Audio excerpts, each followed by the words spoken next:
So today we're going to be doing chapter 4.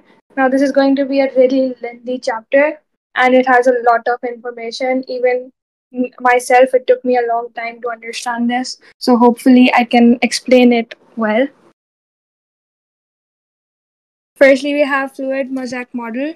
Now since we cannot look at the cell membranes clearly ourselves under a microscope, so we use like this model to uh, explain the passive and active movement of substances between the cell and the extracellular environment, and then cell to cell interactions and cell signaling. So, the structure basically includes phospholipids, which are lipids, and it has a polar head and two non polar fatty acid tails. Now, the water interacts with the polar head and forms hydrogen bonds, and the non-polar fatty acid chains basically face away from the water. Now, when there is just like one single layer, as seen over here, and there's like a lot of phospholipids present, is going to form this micelles, which are basically spherical in shape. And if there's like water above it as well, it's just going to form this bilayer structure, as you can see right here. This is like a bilayer structure, and if you look at it from the side, it's going to look like this. So there are like two phospholipids joined, like the tails interact and the heads are away from each other. Now this basically makes up all the cell surface membranes. And the cell surface membrane, we talked about it in chapter 2 as well, is 7 nanometers and made up of like other components as well. Mainly it's phospholipids. And these form compartments and the bilayer forming cell surface membrane establishing boundary for each cell. There are membranes present inside each organelle as well, inside the cell, which are called endomembranes. Now, the structure of membranes include these proteins. These are extrinsic and intrinsic. We don't really need to learn these terms, but extrinsic on the phospholipid membrane, like this. And then the intrinsic would be inside the phospholipid bilayer. Then we have glycolipids, which are lipids with glycoprotein chains coming out. I have to change my color. Like these chains coming out, which are made up of glucose. And then we have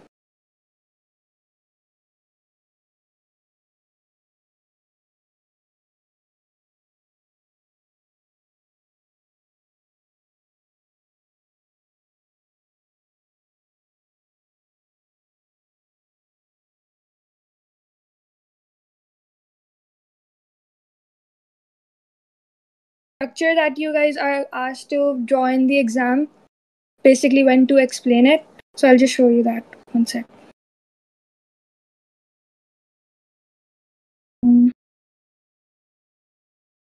This one. So basically when they ask you to draw a structure, you're going to draw it like this. I'll just send this picture later in the chat as well. So there's like the phospholipid bilayer. You're going to show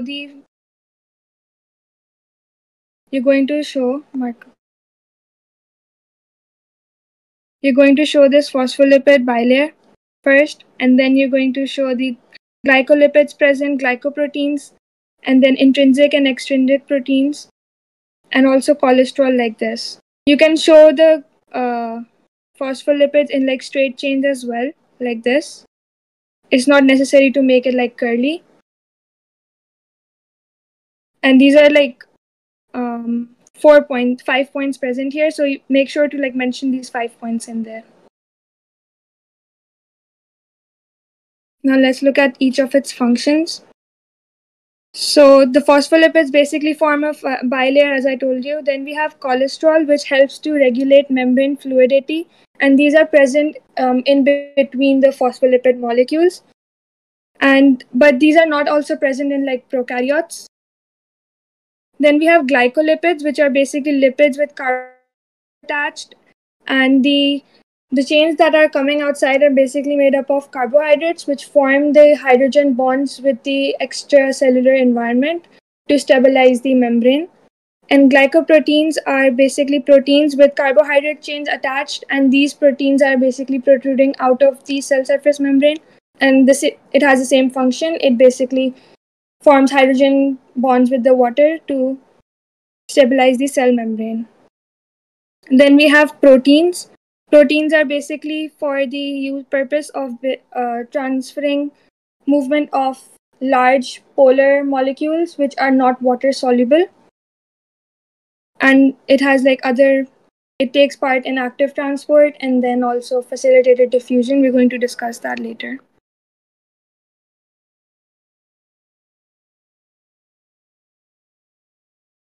Now, the purpose of cholesterol, we'll look into it more. So cholesterol is between those phospholipid bilayers. So when there's a colder environment, we know that the fatty acids would start, the kinetic energy will decrease, so the fatty acids will become closer together, meaning the phospholipid would become closer together, and this would make the cell membrane more rigid. And when the cell surface membrane becomes more rigid, it has chances of breaking or fracturing, which we do not want, which is why cholesterol molecules are present in between these phospholipid bilayers.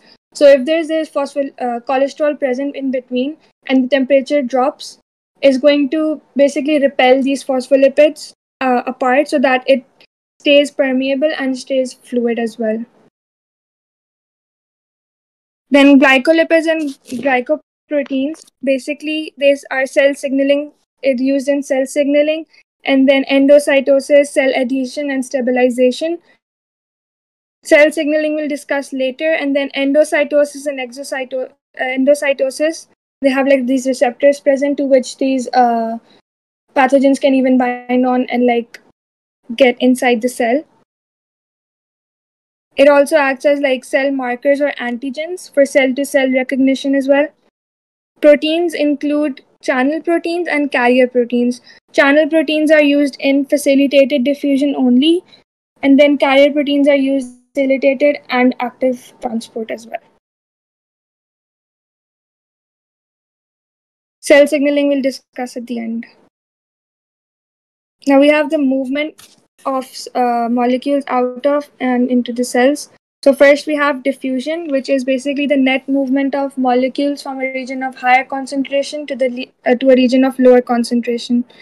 And the molecules or the ions move down the concentration gradient.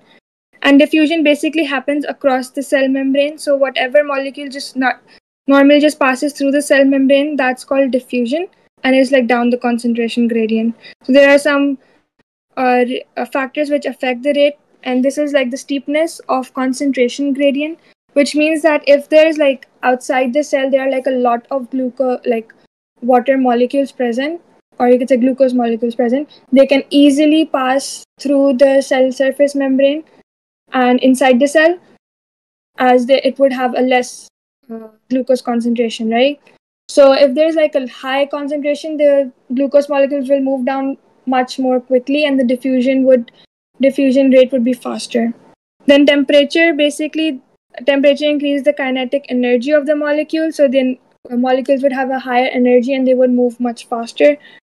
Then surface area, the larger the surface area is, the we can take the example of microvilli present inside the intestine, which basically increases the surface area for absorption of water and other substances as well. Then properties of molecules or ions. So if there's a large molecule present, it would diffuse more slowly than the smaller ones, because the larger ones would need more space to move basically between the phospholipid bilayer, and since the phospholipid bilayer has a hydrophobic core, so it would be difficult for it to move through it.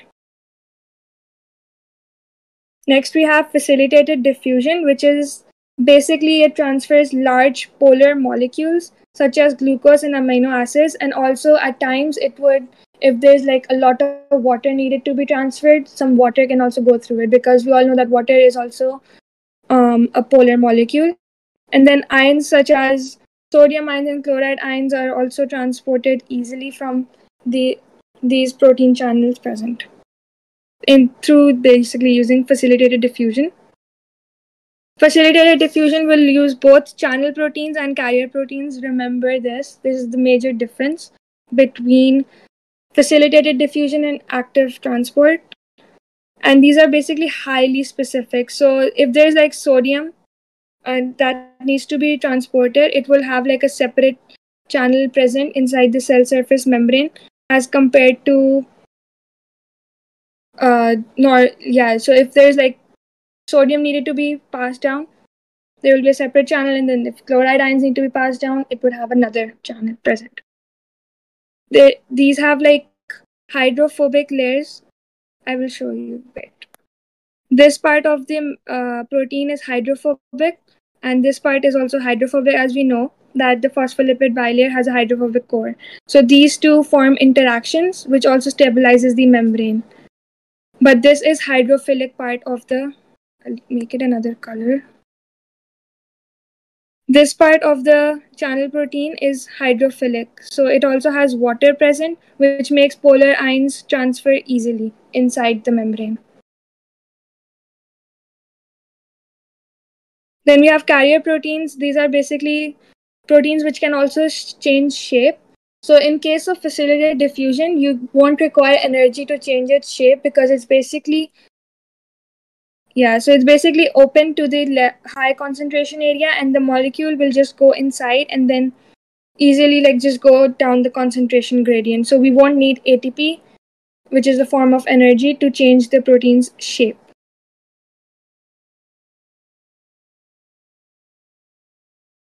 Next step, we have process of osmosis. So osmosis is basically the net movement of water from a region of high water potential to lower water potential, or you could say down a water potential gradient through a partially permeable membrane. Now, the word partially permeable membrane is very important to mention in the case of osmosis, otherwise, you will lose your marks. It is a form of diffusion, but we have to say that it's through a partially permeable membrane, and it only applies for water. Now, the water molecules basically move if wherever there is like a higher percentage of water molecules and lower solute concentration, the water molecules will move from that region to a region where there is a higher solute potential. So you can also like substitute the words. Like if it says high water potential, that means high water concentration. But if you say high water concentration and high solute concentration, that's just going to mix up the terms a lot. So you can just say high water potential. That means that it has like more water molecules present in that region.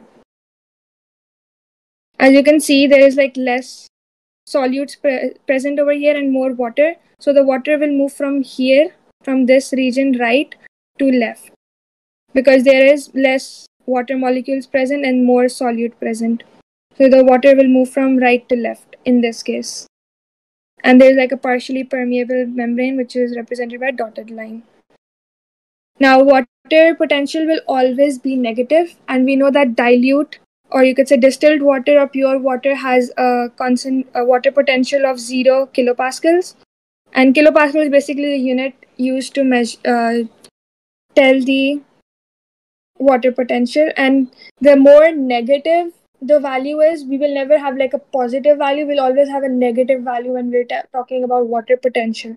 So the more negative the water potential is going to be, the more the low we will say that it's like it has a lower water potential. And that's it. Then we have active transport. This is basically movement of molecules or ions through the cell membrane from a region of lower concentration to a region of higher concentration using energy from respiration, or you could say using ATP only. Now, active transport requires carrier proteins only, and unlike facilitated diffusion, which required your protein channels as well. Now, these proteins change shape using the energy obtained from ATP. And as you can see, the molecules are moving from lower concentration right here to a region of higher concentration. Active transport helps to move, is used in reabsorption of useful molecules and ions into the blood after filtration into the kidney tubules. We don't need to learn, it's just an example. And then absorption of some products of digestion from the digestive tract, as we know that the bloodstream would already have like a high concentration, but we still need more to maintain it, so that would be obtained through active transport. Then loading of sugar from photosynthesizing cells of leaves into phloem tissue for transport. This point we will discuss this more in chapter 7.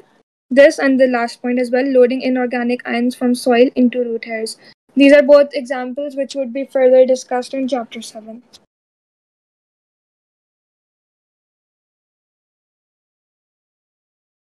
Then endocytosis and exocytosis, these both are examples of bulk transport, which is basically larger quantities of material transported inside the cell and outside the cell. Uh, and these both require ATP as well. So examples of these large quantities would be large molecules such as proteins or polysaccharides, which are transported from inside the cell towards the outside cell environment. And then whole cells, bacteria enter the cell through using endocytosis, and then parts of cells as well. We will first discuss endocytosis. Endocytosis is basically the process in which the cell surface membrane engulfs the material and forms a small sac or a vesicle. Over here it's written endocytic vacuole. We can also say vesicle, that's completely fine. There are like two forms, phagocytosis and pinocytosis. Phagocytosis is basically the bulk intake of solid material by a cell. So this could include like a bacteria or something which is engulfed by the cell. And the cells specialized in this process are called phagocytes. We will discuss this more in immunity, which is the last chapter for AS. And then vacuoles are formed from and are called phagocytic vacuoles. This is like an example would be, as I said, that bacteria engulfed by phagocytic white blood cells. Then pinocytosis is the bulk intake of liquids from outside the cell, and the vesicle is formed, which has like all the liquid cytoplasm, like the watery cell environment, external environment fluids, and also the liquid and small like particles as well. This is an example of phagocytosis because this is like a solid material entering the cell. What happens is basically the cell membrane folds inwards and it creates like this ball shape kind of, and the content basically comes inside, and it moves with the help of ATP. The cell membrane changes shape, and like the vesicle basically pinches off and inside the cell, and then it goes to its target. If it's like a bacteria, it would be engulfed, and it's engulfed, right? So the lysozyme would be attached to it, and then it would digest the bacteria. Then for exocytosis, it is the process by which materials are removed from and transported out of the cell. So it is like the opposite of endocytosis. The substances to be released from the cells are enzymes, hormones, and also cell wall building materials.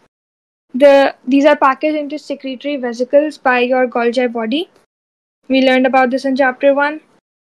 And then here they fuse with the cell membrane and release their contents. So the vesicle is going to travel from the Golgi body, which packages all these things. Like hormones are basically synthesized proteins, right? So it will be packaged inside a vesicle, and the vesicle is going to go to the cell membrane, and over there it will fuse with the cell membrane and like combine with the because the vesicle, the outside layer of the vesicle, and the cell membrane has like the same components, right? So it will fuse with that, and the contents of that vesicle will be expelled out of the cell.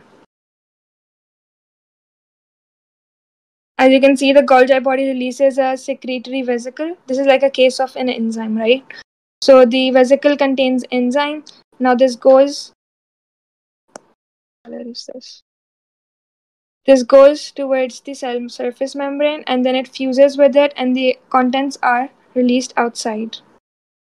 Now the changes that happen to the cell surface membrane is caused by ATP. So make sure to learn that. Like you have to use the word ATP, not energy. This is all paper 3 stuff. Like we don't really need to learn this. investigating and everything. I'm going to be skipping this. Investigating diffusion. Oh, before that, I will show you the mind map that I have made. We can use this.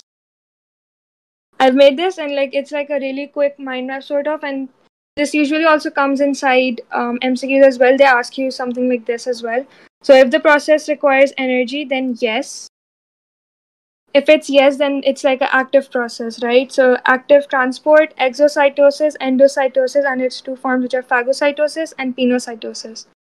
Now, the question comes: does this process require protein? If yes, then it is a protein. It is an active transport, and if it doesn't require a protein, like a protein carrier or protein channel, then it's just exocytosis and endocytosis. Then, if the process does not require energy, like does this process require energy? No. So that's going to be a passive process, which includes simple diffusion, osmosis, and facilitated diffusion. I don't know why I wrote energy over here. Now, the next question would be: does the process require proteins? If it's a no, then if the process does not require protein, then it's simple diffusion or osmosis. And if it does require a protein, which in this case would be channel proteins and carrier proteins both, then it will be a facilitated diffusion. This is like a easier mind map sort of to remember. I'll send this later as well. Next, we have surface area to volume ratio. We get this a lot, and it's a bit confusing as well. So basically, the surface area and volume ratio is important, especially for like multicellular organisms, because we know that as the volume increases, the surface area needs to also be increased. So if you take the case of the intestine, we increase the surface area by having microvilli present inside it, and we basically need it because we need a higher surface area than the volume. So to calculate the surface area to volume ratio, basically calculate surface area first, which is 6, and then the volume comes out as 1. So you basically 6:1 would have like a higher surface area to volume ratio. This has a lower surface area to volume ratio, and then the third one, this larger cube, will have a much lower surface area to volume ratio. So the diffusion inside, so the higher the surface area, surface area to volume ratio there is, the faster the diffusion or the transfer of substances will take place. That's like the easiest way to learn this. The general example for this is like using a cube or a cuboid. Usually the cylinder example doesn't come, but it's best to like just learn this formula for calculating surface area and volume for cylinder and you know how to calculate it as well, so that you guys know how to, if it comes in the exam, you guys can do it. So the formula for cylinders surface area is 2 pi r square and plus 2 pi r h. 2 pi r h is for this part, the vertical part, and then 2 times pi r square is for the two circular surfaces right here. And then for volume is just pi r square h.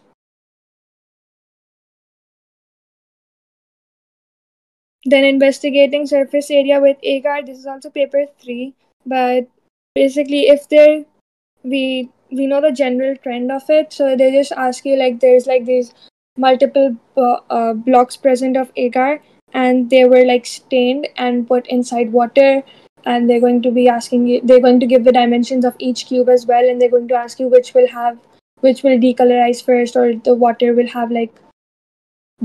change the color faster. You just have to like calculate the volume to surface area in those questions, and like get assume like choose the correct answer then.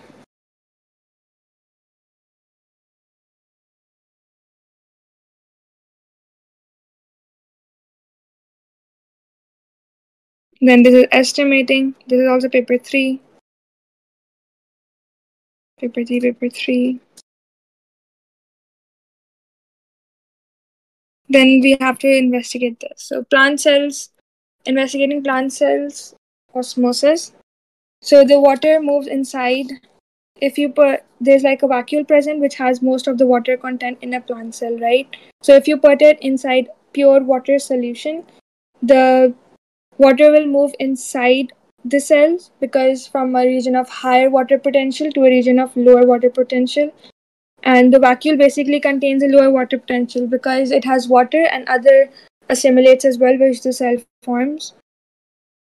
So as the cell is placed inside the pure water, the water will move inside the cell, but the vacuole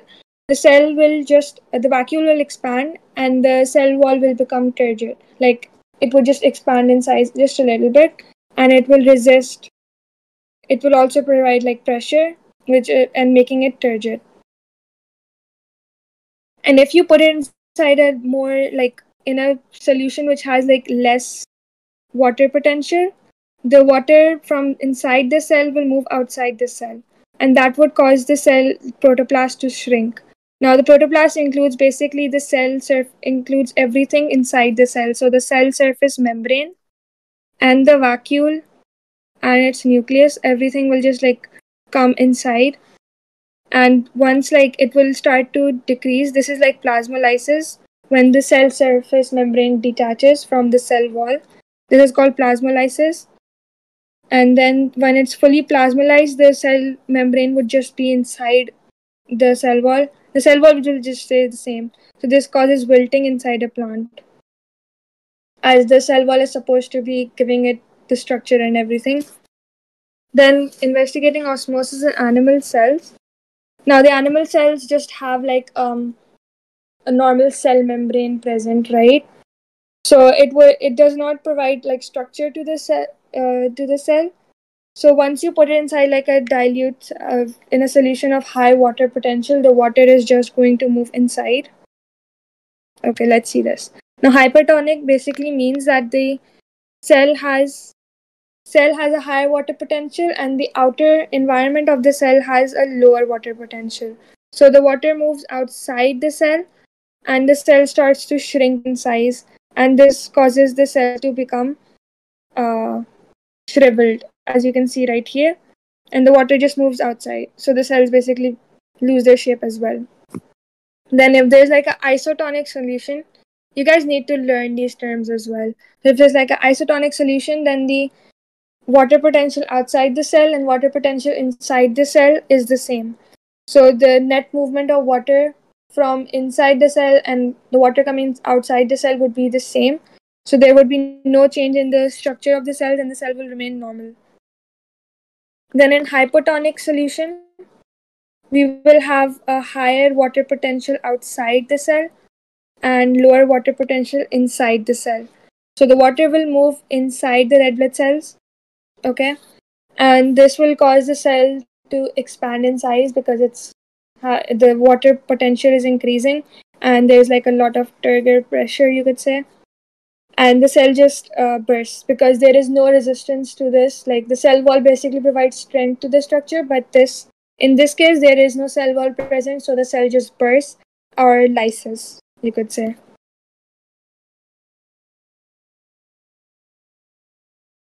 Then there's like this comparison table, really nice. So cell membrane is present in both, and in both cases it is composed of the same things. Then we have cell wall, which is only present in plant cells and is fully permeable. So it doesn't affect really the movement of water, but it basically provides strength only. And it's absent in animal cells. Then osmosis can occur in both plant cells and animal cells. And if the cell is placed in a solution with lower water potential, water will leave the cell. In the case of plant cells, water will leave the leaf cell through partially permeable membrane and by osmosis, and the volume of the cell will decrease, and the protoplast shrinks or pulls away from the cell wall. The term protoplast needs to be used when talking about the cell losing water. That's like the best way to explain it. And the cell becomes plasmolysed. And in the case of animal cells, the water leaves again through the partially permeable cell surface membrane through osmosis, and the volume of cell decreases, and the cell just shrinks in size. There is no like proper term for it. Cell placed in solution with higher water potential. So the plant cells, in the case of plant cells, the water will enter the cell through the partially permeable membrane through osmosis again, and then volume of cell will increase, and the protoplast expands and pushes against the cell wall. And the cell wall just withstands this pressure. This is called turgor pressure, and then pressure increases until cell is rigid and firm. Now this just means that the cell is turgid now, and the cell is fully inflated with water and no more water enters the cell, and this just makes the net movement of water outside and inside the cell equal. In the case of animal cells, however, the water will move inside the cell and the volume of the cell will increase. It will increase and increase. Since there is no cell wall present, the cell will just burst because there is a limit to how much water it can contain. And that is it. Now I will show you a few other things. We have cell signaling still left, right?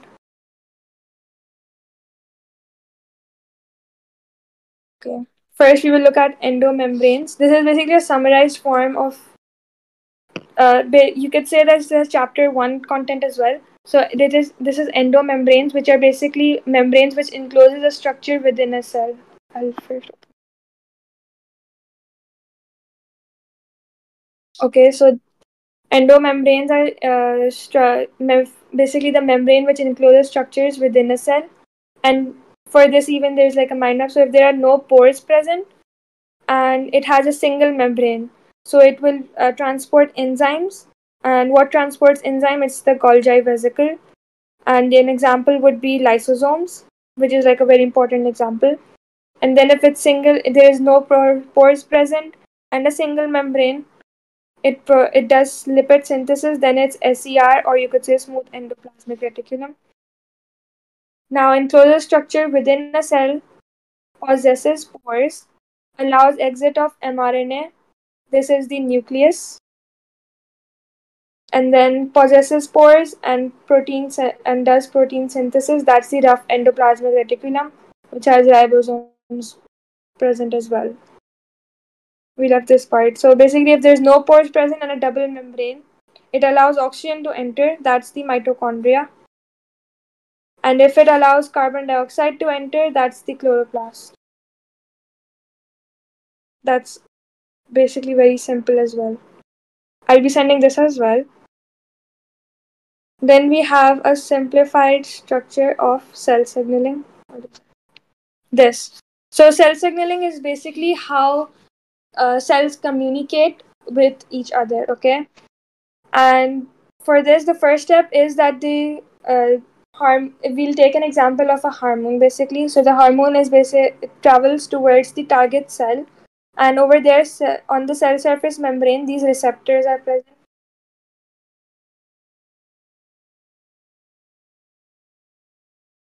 These receptors are present right here, and over here the hormone basically comes and binds on the receptor, and you can say a hormone or a ligand. A ligand is the general term. Let me write ligand. Ligand binds. So it's basically a ligand receptor binding. And this activates the G protein, which travels towards the enzyme present on the cell surface membrane. Now, this enzyme, once it's activated, it sends out secondary messengers. And these secondary messengers basically activate uh, secondary enzymes and then tertiary enzymes. And this is basically called a cascade reaction. So there are like three secondary messengers, right? These are going to activate a few enzymes, and then these enzymes will activate so many more enzymes, and then these enzymes will activate more enzymes. So this is basically a cascade reaction, which also amplifies. So there's like three enzyme molecules first, which will activate five, and then five will activate 10 more. So it's like a cascade reaction, one one reaction followed by another, and then also increasing in size as well. And then it just basically performs the response as well. We have another one. So this is like much more simpler. Like you can see the cascade reaction right here. It's like increasing as well. And once there's like the enzyme activated required for the target within the cell, then the cell just produces a response. So you just need to learn like the general steps about it. You don't need to learn specific examples because the paper, like our syllabus, doesn't ask us to remember any specific examples. Most of the cell signaling part is discussed in A2, like their examples as well. So you just need to learn the concept and like the general steps behind it. And that's it. If you guys like have any questions, you guys can ask. For AS level notes, you can use like the Znotes website as well. It has like concise notes, and then you can use Save My Exams notes as well. And then there's another website, Weebly Bio. I think that's correct. So you can use that as well. That website has like concise notes as well. Those are really good. Okay, so like the pictures that I showed you right now, these are from the video YouTube channel of Otter Bio Tutor. Otter Bio Tutor is like the best channel to learn bio. And then the other channel that you can try is Behlogy, is Behlogy. The last website I mentioned was Weebly Bio, WEEDLY.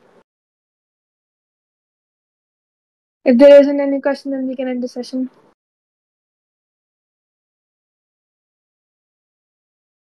Alright, thank you guys for joining.